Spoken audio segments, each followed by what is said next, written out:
Hello मेरे प्यारे बच्चों। आज हम पढ़ने वाले हैं अपना नया चैप्टर प्रॉफिट एंड लॉस, और इसको हम लोग बहुत अच्छे से कंप्लीट करेंगे। और इसमें आपके जो भी हम क्वेश्चन आपको कराएंगे, आपके सभी पूरे प्रॉफिट एंड लॉस को ये कवर करेगा। तो आप लोगों को सबसे अच्छा क्विक रिवीजन इसमें आपको करने को मिलेगा। जो भी बच्चों ने अभी तक हमारे चैनल को सब्सक्राइब नहीं कर रखा है वो हमारे चैनल को सब्सक्राइब कर लें, क्योंकि आने वाले आपके रिसेंटली एग्ज़ाम्स जो हैं उसमें आपको ये बहुत ज़्यादा हेल्पफुल होंगे। और हम इसमें सिर्फ आपके मोस्ट इम्पॉर्टेंट क्वेश्चनों को ही कराने वाले हैं। चलिए स्टार्ट करते हैं अपने चैप्टर प्रॉफिट एंड लॉस को, लाभ और हानि को, और इसमें सभी चीज़ों को समझते हैं। सीपी आपका क्या होता है? कॉस्ट प्राइस होता है, क्रय मूल्य से बोलते हैं। एसपी आपका सेलिंग प्राइस होता है, इसे विक्रय मूल्य बोलते हैं आप।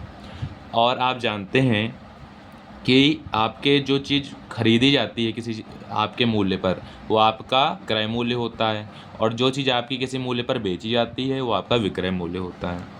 हमेशा आपका जो विक्रय मूल्य होगा वो क्रय मूल्य से बड़ा होगा। प्रॉफिट लाभ निकालने का फॉर्मूला होता है एसपी माइनस सीपी, यानी सेलिंग प्राइस विक्रय मूल्य माइनस क्रय मूल्य। और हानि निकालने का फॉर्मूला होता है क्रय मूल्य माइनस विक्रय मूल्य। अब सीपी आपको कॉस्ट प्राइस, एसपी आपका सेलिंग प्राइस होता है, एमपी मार्केट प्राइस को बोलते हैं जो आपके उसमें एमआरपी पड़ी होती है। लॉस निकालने का फार्मूला, प्रॉफिट निकालने का फार्मूला आपको बता दिया हमने। प्रॉफिट परसेंट कैसे निकालेंगे? इसका फार्मूला होता है प्रॉफिट जो अभी आपने निकाला हो अपॉन में cost price into 100। Loss percent निकालने का फार्मूला होता है loss upon cost price into 100। अब स्टार्ट करते हैं हम अपने प्रश्नों को, और बहुत अच्छी तरीके से हम लोग करेंगे इन प्रश्नों को। और जिन भी बच्चों ने अभी तक हमारे चैनल को सब्सक्राइब नहीं किया वो जल्दी से सब्सक्राइब कर लें, ताकि आने वाले आपके रिसेंटली जो वीडियोस हैं उसमें आपके पेपर में आपको हेल्पफुल हो सकें।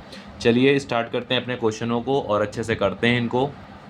पहला क्वेश्चन है आपका कि एक वस्तु रेट 2200 में बेचने पर 10% का लाभ प्राप्त होता है। यदि इस वस्तु को रेट 2600 में बेचा गया होता तो लाभ प्रतिशत क्या होता?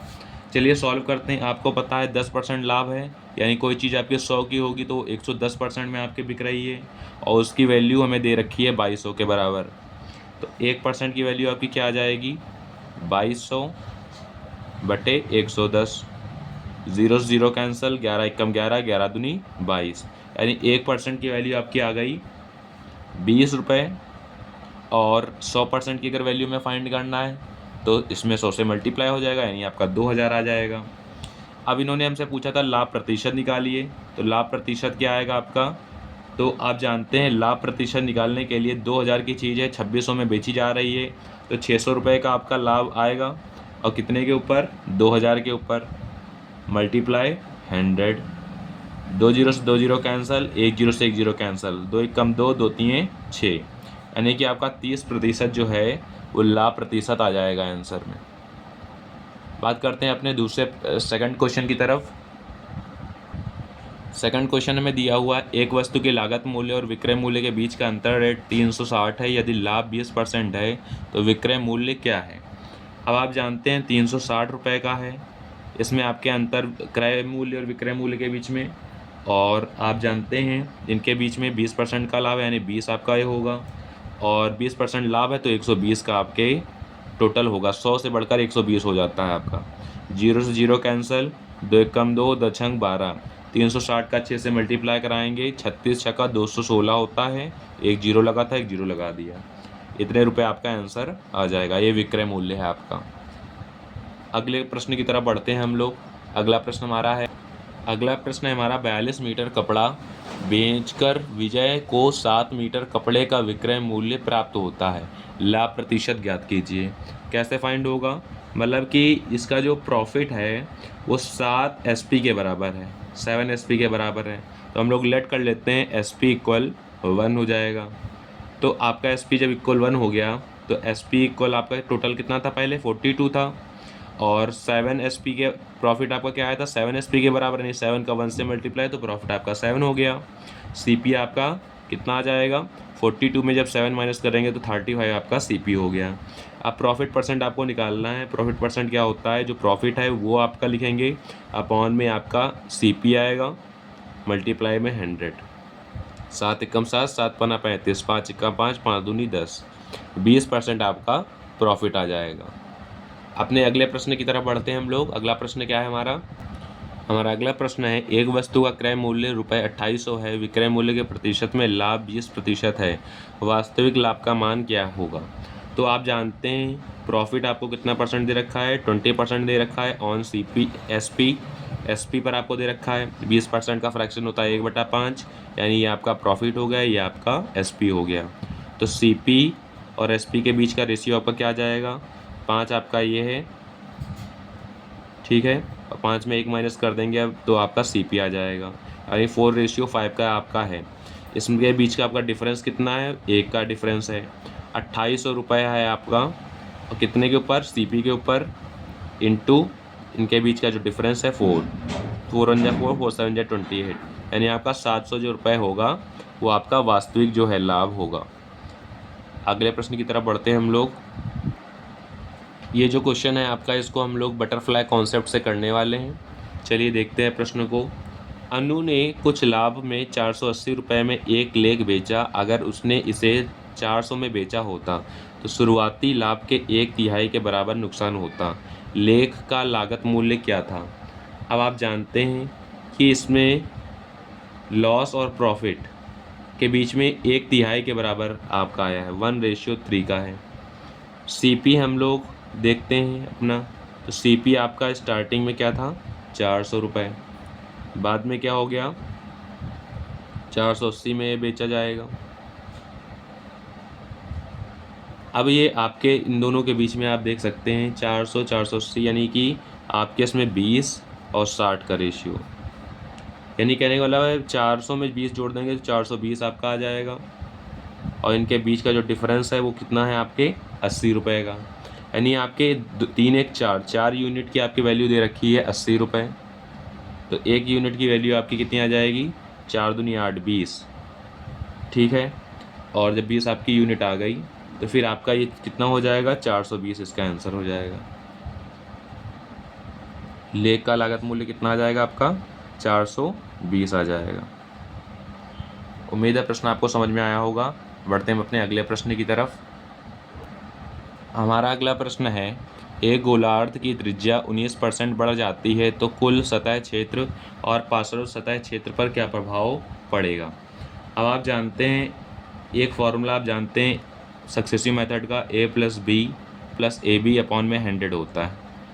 अब अगर 19% से बढ़ रहा है तो 19 + 19 + 19 × 19/100 हो जाएगा। 19 में 19 जोड़ेंगे 38 आपका आएगा, प्लस 19 में 19 मल्टीप्लाई कराएँ 361 होता है, 2 डिजिट का डेसिमल लग जाएगा, यानी 3.61। जब ये जोड़ देंगे आप तो 41.61 आपका ये आंसर होगा। इतना आपके परसेंट का इसमें प्रभाव पड़ेगा। अगला प्रश्न है हमारा, 160 में 90 बॉल पेन पर एक व्यक्ति को 20% हानि होती है। 20% लाभ कमाने के लिए उसे 96 में कितने बॉल पेन बेचने चाहिए? 160 रुपये में था, कितने? 90 बॉल पेन थे, और 20% की हानि होती है, यानी 80 में वो बेचा होगा उसने, इक्वल। अब 96 रुपये में इसने बॉल पेन बेचना चाहता है और आपके 20% का लाभ भी हो रहा है, ठीक है। कितने के ऊपर? 120। अब इसमें जो कैंसिल हो रहा है कैंसिल कराएंगे, 0 0 कैंसिल, 8 × 8 8 दूनी 16, 2 से कराएंगे 45 आएगा। यहाँ आप कराएंगे इसको कैंसिल, 12 8 96, 12 1 12, और कैंसिल होगा आपका 2 पंचे 10, 2 चक्को 8, 5 1 5, 5 9 45, 9 चौक 36। एक्स की वैल्यू क्या आ जाएगी आपकी? 36 आ जाएगी। ये इतने बॉल पेन आपको बेचने होंगे, 36 बॉल पेन। चलिए बात करते हैं अपने अगले प्रश्न की तरफ। अगला प्रश्न हमारा क्या है? ये मोस्ट इम्पॉर्टेंट आपका क्वेश्चन है, बेईमान दुकानदार वाला है एक प्रश्न आपका। तो आपको ये कॉन्सेप्ट को अच्छे से लगाना है क्योंकि ये पेपर में बहुत बार पूछा गया है क्वेश्चन। एक बेईमान डीलर अपने सामान को 22% हानि पर बेचने की घोषणा करता है, लेकिन 35% हल्के बाटों का उपयोग करता है। उसके लाभ या हानि का प्रतिशत ज्ञात कीजिए। अब आप जानते हैं सीपी और एसपी हम लोग लिखेंगे। आपके पहले कोई चीज़ 100 की थी और 22% हानि हो गई, यानी 78 में उसने बेचा। फिर आपकी कोई चीज़ जो हल्के बाटों का प्रयोग करता है, यानी कोई आपने 100 में बेचनी थी, आपने 35% हल्के बाटों का प्रयोग किया, यानी 65 में। आप जानते हैं जी 100 से 100 कैंसिल हो जाएंगे, 65 और 78 आपका रेशियो आएगा। इनके बीच का जो डिफरेंस है 13 है। 13 का डिफरेंस किसके ऊपर, 65 के ऊपर, गुणा 100।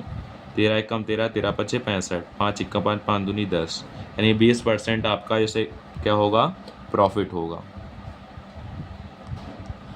अपने प्रश्न नंबर 9 की तरफ बढ़ते हैं। अगला प्रश्न है हमारा, एक व्यापारी दोषपूर्ण भार का उपयोग करके अपने आपूर्तिकर्ता और उसके ग्राहक दोनों को धोखा देता है। जब वह आपूर्तिकर्ता से खरीदता है तो वह सांकेतिक भार से 20% अधिक लेता है। जब वह अपने ग्राहक को बेचता है तो वह सांकेतिक वजन से 20% कम देता है। यदि वह लागत मूल्य पर अपने लेख बेचता है तो उसका शुद्ध लाभ परसेंट क्या होगा। अब आपको इतना प्रश्न देखने में बड़ा लग रहा है, लेकिन इसका सोल्यूशन बहुत ही आसान होगा। चलिए सॉल्व करते हैं इस प्रश्न को। CP SP 100 आपकी कोई चीज़ थी, बढ़कर आपकी 120 हो गई, 20% अधिक हो गई। आपकी फिर चीज़ कोई 100 में आपके बेचना था, 20% कम में इसने बेचा 80 में। आप जानते हैं 100 से 100 कैंसिल हो गया,